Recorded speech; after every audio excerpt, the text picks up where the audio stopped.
এই রাস্তা একদম মানে ইয়ে হয়ে যাচ্ছে, এখন তো আমি চিন্তায় পড়ে গেছি স্যার।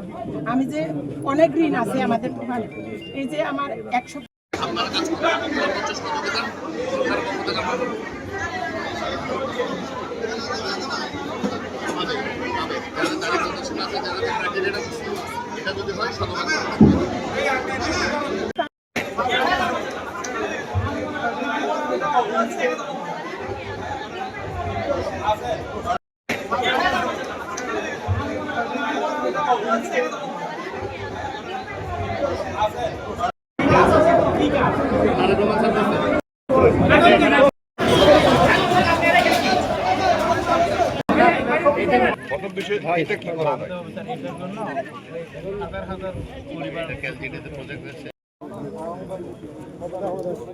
ভোটে নির্বাচিত হচ্ছে, এর মানে হচ্ছে জনগণের প্রতি আমাদের শতভাগ দায়বদ্ধতা রয়েছে। সেই দায়বদ্ধতার জায়গা থেকে আপনাদের কোনো কিছু চাইতে হবে না।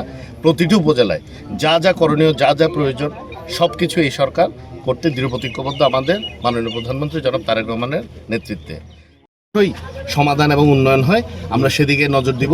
শুধু বাগাইছড়ি বলে না, মাননীয় প্রধানমন্ত্রী ইতিমধ্যে ঘোষণা দিয়েছেন বাংলাদেশের প্রতিটি উপজেলাতে 100 বেড 101 শয্যা বিশিষ্ট হাইড্রেটার কাজ শুরু হবে। একই সাথে বাগাইছড়ি ফায়ার স্টেশনের ভূমি অধিগ্রহণের কাজ চলছে, ইনশাল্লাহ সেটাও চলমান। এবং একই সাথে এটা আধুনিক ভূমি কমপ্লেক্স যেটা আমরা করছি কমপ্লেক্স, এটাও এখানে প্রত্যেকটি উপজেলায় এটা করা হচ্ছে হবে।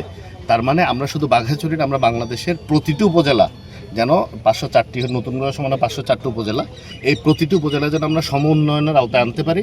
আমরা যেন ইউনিয়ন উপজেলাগুলোর মধ্যে আমরা যেন এই উন্নয়নের বৈষম্যটা দূর করতে পারি, এই জন্য আমরা চেষ্টা করে যাচ্ছি। ইনশাল্লাহ আমরা সফল হব।